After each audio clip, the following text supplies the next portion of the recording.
Et voici la bête Vegeta Great Ape SH Figart. Un monstre de plastique de 31 cm. Monstrueux, monstrueux. La plus grosse SH Figart jamais conçue à ce jour aujourd'hui. Un vrai monstre. Salut à tous, c'est ObiDBZ Worker, avec aujourd'hui, vous l'aurez compris, la présentation de Vegeta Great Ape en SH Figart. Une figurine, comme je vous l'ai dit, monstrueuse, vous voyez, par rapport à la taille d'une boîte normale, c'est vraiment impressionnant.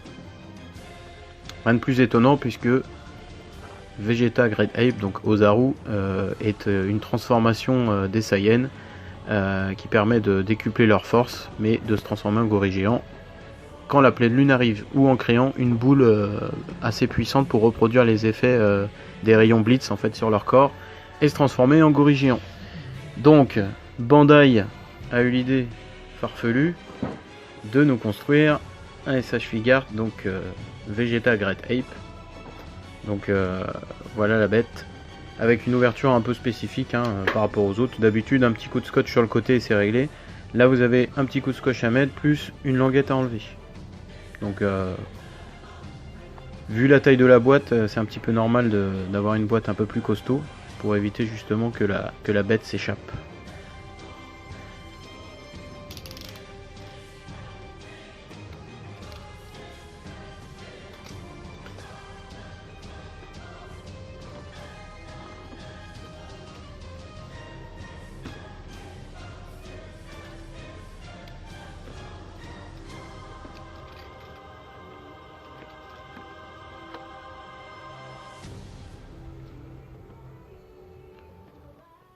Voilà. Après l'ouverture de la boîte, tout de suite vous accédez au plastique de protection et comme vous l'aurez compris, la figurine est déjà très lourde de base. Donc quand vous retirez le plastique de la boîte, faites très attention parce que c'est très lourd. Donc alors qu'est-ce qu'il y a dans cette boîte? C'est une boîte on va dire assez complète, vous avez quand même le personnage avec une taille impressionnante et vous avez plein de petits éléments comme des mains interchangeables, etc. Et des petits éléments pour reproduire un petit diorama assez sympathique, donc la fameuse scène de Vegeta qui attrape Sangoku et qui se fait couper la queue par Yajirobe. Donc du grand classique dans les SH Figart, vous avez les mains interchangeables.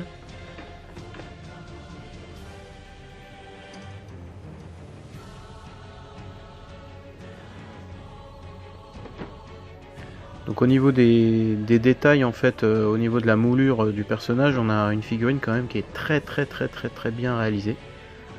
Personnellement c'est une des meilleures vues à ce jour. Donc vraiment vous voyez le détail de Sangoku qui crie, tout ça dans les mains, c'est vraiment magnifique. Ils ont fait un gros boulot là-dessus, donc là rien à dire.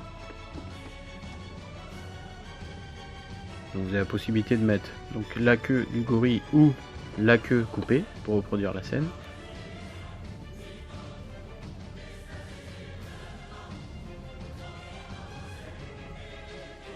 Et sympathique le petit Yajirobe donc avec son sabre pour reproduire la fameuse scène.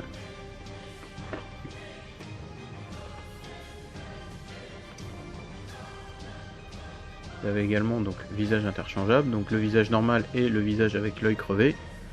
Bien évidemment quand Sangoku lui a balancé une boule d'énergie dans la figure. Alors faites très attention parce que justement ce visage c'est un des points faibles de Vegeta Ozaru. Il s'enlève assez facilement. Et voici donc la bête Vegeta Great Ape. Donc vous voyez, très impressionnant. Hop, je remets la main.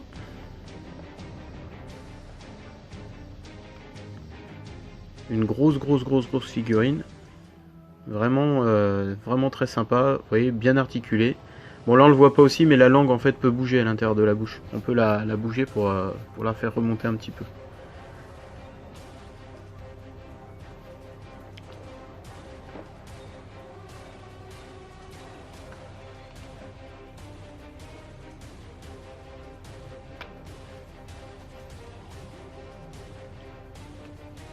Donc bah, comme vous pouvez le voir, la figurine contient de nombreux points d'articulation.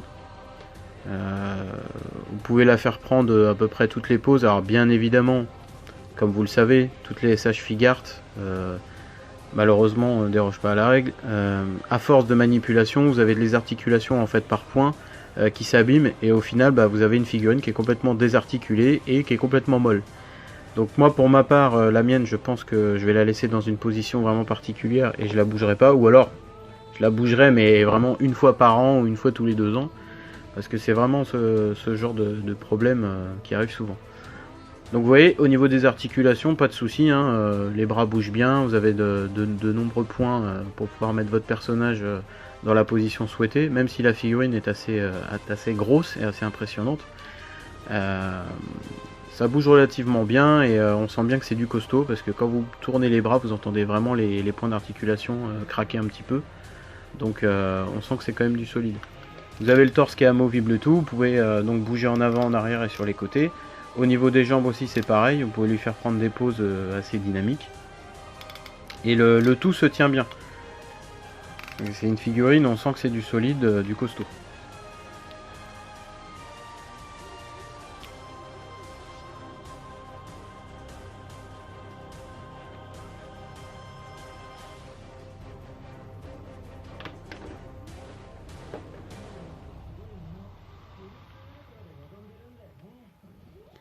Après, au niveau des détails, vous avez là, à ce jour, je crois, la meilleure figurine, enfin une des meilleures, mais peut-être la meilleure pour moi. Au niveau du moulage, du détail, c'est vraiment impressionnant. Vous avez vraiment tout qui ressort parfaitement. Les blessures, les habits déchirés, les fêlures sur l'armure, tout ça, c'est vraiment super bien reproduit. Alors oui, bien évidemment, hein, vous voyez, au niveau des couleurs, c'est assez uniforme. Vous n'avez pas vraiment ce que peut reproduire en fait une cassure au niveau des armures, etc., où le noir ressort beaucoup plus. Ils auraient pu faire, c'est vrai, un détail un peu plus poussé au niveau de la peinture avec l'aérographe pour faire des ombrages, des choses comme ça. Mais moi personnellement, voilà, pour une figurine articulée de ce niveau-là, bon, je trouve que c'est déjà bien. Après, voilà, là j'arrive à la faire tenir debout, mais c'est une figurine qui est un peu difficile à faire tenir debout. C'est pour ça que vous verrez tout à l'heure, ils ont fourni quelque chose avec pour pouvoir la positionner, on va dire, tranquillement. Donc vous voyez, comparatif à côté d'un Goku Kaioken, on voit tout de suite que c'est pas à la même échelle. Donc s'il avait été à la même échelle, je pense qu'il aurait été au moins 3 ou 4 fois plus grand, le Ozaru, mais par contre le prix aurait été 3 ou 4 fois plus élevé aussi. Donc vous voyez, par rapport à un Broly, qui est une des plus grosses figurines aussi, donc le Ozaru est vraiment énorme. Après, comme je vous disais, au niveau du prix, donc là actuellement il est à 189,90. Certes, c'est un prix qui est assez élevé, donc vous voyez par rapport à Ginyu aussi. Certes, c'est un prix qui est assez élevé, mais la figurine, bon, c'est une figurine articulée, c'est pas une figurine en PVC qui ne bouge pas ou quelque chose comme ça fixe. Voilà, au niveau de la conception, tout ça, ça a un coût. C'est vrai que tout le monde ne pourra pas se l'offrir parce que bon, faut pas se leurrer, hein, faut bien manger dans la vie, faut payer son loyer, ses factures. C'est vrai que 189 €, c'est quand même un coût assez élevé, mais dites-vous que dans quelques temps, avec les spéculations et tout, le prix sera plus 189 €. Là, on le trouve déjà à 220 € sur certains sites, donc ils ne sont pas chiés. Je pense que dans l'avenir, la figurine va prendre beaucoup plus. Donc comme je vous disais tout à l'heure, vous voyez au niveau du détail, bon, le visage abîmé là avec l'œil crevé.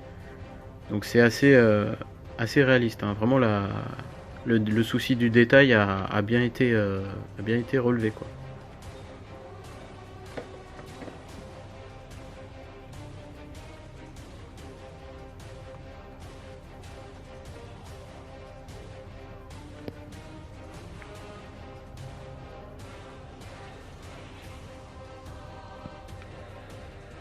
Donc il y a différentes possibilités, hein, au niveau du positionnement du personnage avec les différents éléments, les mains interchangeables, etc.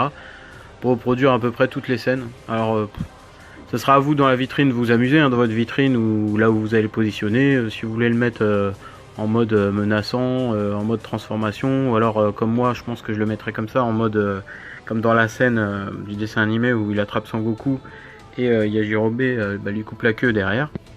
Moi c'est comme ça que ça va être. Après actuellement au niveau de la place ça va être chaud parce que j'ai déjà ma vitrine qui est blindée Et donc on verra bien ce que ça donne quand j'aurai fait de la place, on va dire.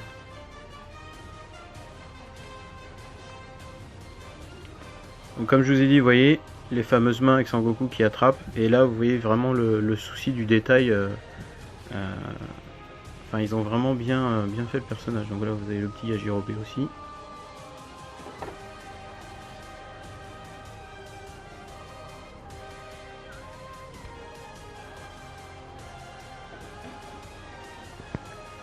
Alors comme je vous disais tout à l'heure, également dans la boîte vous avez un élément qui est fourni, qui est un élément très important. Vous allez voir, c'est en fait le socle en fait pour tenir le Vegeta Great Ape, parce que c'est une figurine qui est quand même assez lourde et qui est assez déséquilibrée finalement. Puisque vous allez le voir, quand vous le positionnez debout sans rien, bon, la plupart du temps il a tendance à se casser la figure. Ce qui est normal puisque vous avez quand même un personnage qui est assez lourd et puis articulé, donc franchement c'est déjà bien hein, comme ils l'ont fait, mais il est un petit peu déséquilibré. Donc du coup avec cette action base là, un peu comme sur les Gunpla, en fait va vous permettre de le positionner on va dire plus sereinement et qu'il ne bouge pas dans votre vitrine, qui se casse pas la figure. Et vous verrez que dessus il y a également un petit dispositif pour pouvoir accrocher donc Yajirobe dessus et reproduire justement la fameuse scène où il coupe la queue de Vegeta.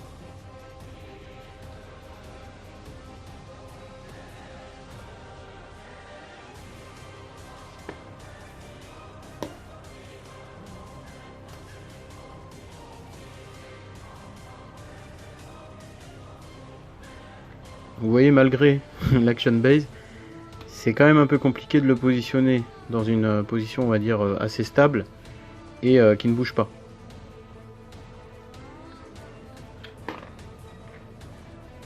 Et encore cet élément que je vous avais parlé tout à l'heure, c'est assez fragile.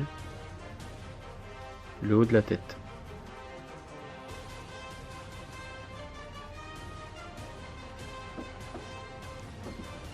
Hop.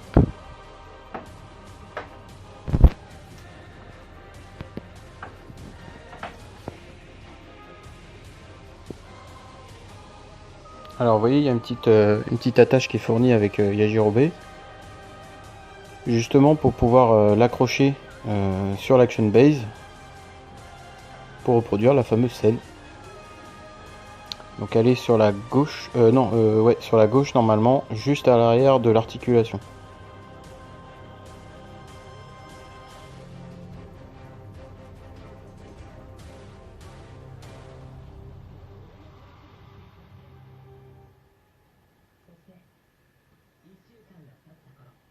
Tac. Vous voyez, Yajirobe, c'est bon. Donc maintenant je vais lui mettre donc la queue coupée hein, pour être en raccord avec la scène.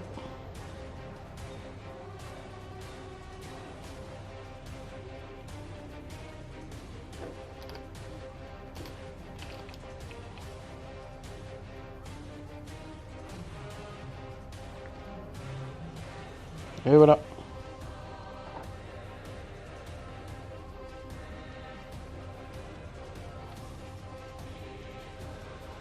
Donc faire attention en déplaçant, parce que vous avez vu, malgré l'action base, j'ai pas dit qu'il se casse la figure le Vegeta.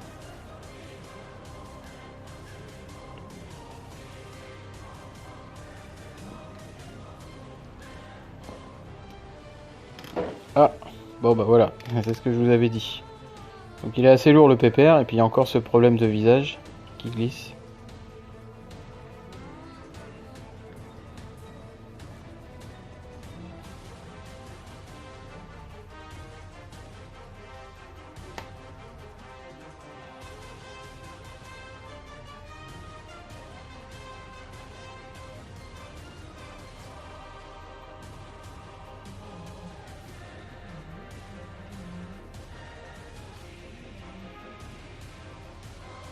Donc voilà ce que ça donne, donc avec le Yajirobe donc attaché sur l'action base et Vegeta qui attrape Sangoku. Donc ça peut faire une scène assez sympa dans votre vitrine hein, franchement. C'est une des figurines qu'il faut avoir le plus dans sa collection. Enfin, moi, je suis collectionneur de SH Figuarts, donc bon, normalement, je les achète tous, toutes. Celles que j'ai pas, c'est les SDCC parce que bah, les SDCC c'est hors de prix pour ce que c'est. Honnêtement, bon, il y a des figurines qui ne sont pas SDCC, qui sont sur le circuit normal et qui sont beaucoup plus belles. Après, voilà, ça a plus une valeur, on va dire entre guillemets historique, parce que c'est des figurines qui ne seront plus produites. Donc après, il y en a qui sont prêts à dépenser des sommes folles. Bon, je vous l'accorde, hein, celui-là 189 €, mais c'est une figurine qui vaut le coup vu sa taille.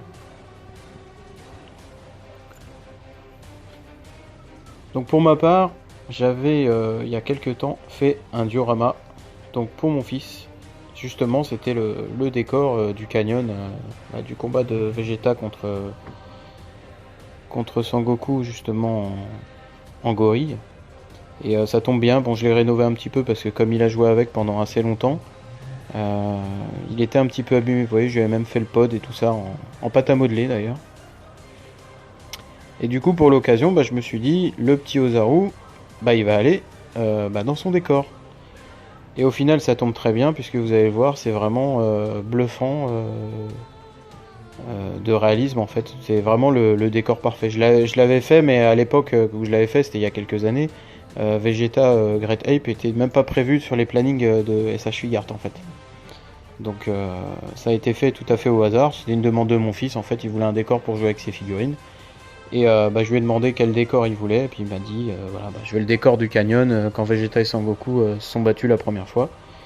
Donc voilà, donc le décor je l'ai réalisé, hein, donc polystyrène extrudé, différents éléments, des cailloux, alors c'est des vrais cailloux que j'ai cherché dehors, ou alors des morceaux de parpaing que j'ai cassé au marteau et que j'ai éparpillé comme une sorte de poussière. Donc j'ai mis du gesso, j'ai fait des lavis, j'ai fait une petite peinture perso. Donc ça donne, on va dire, un diorama assez sympa pour justement le Ozaru, et j'en suis pas peu fier. Après vous me direz ce que vous en pensez en commentaire, mais le seul problème en fait c'est que le diorama en fait est tellement grand que j'ai pas de place pour le mettre dans la vitrine. Donc vous voyez, je peux même mettre donc le petit Yajirobe en fait derrière le canyon. Et ouais, c'est assez sympa, mais bon, ça rentrera pas dans la vitrine.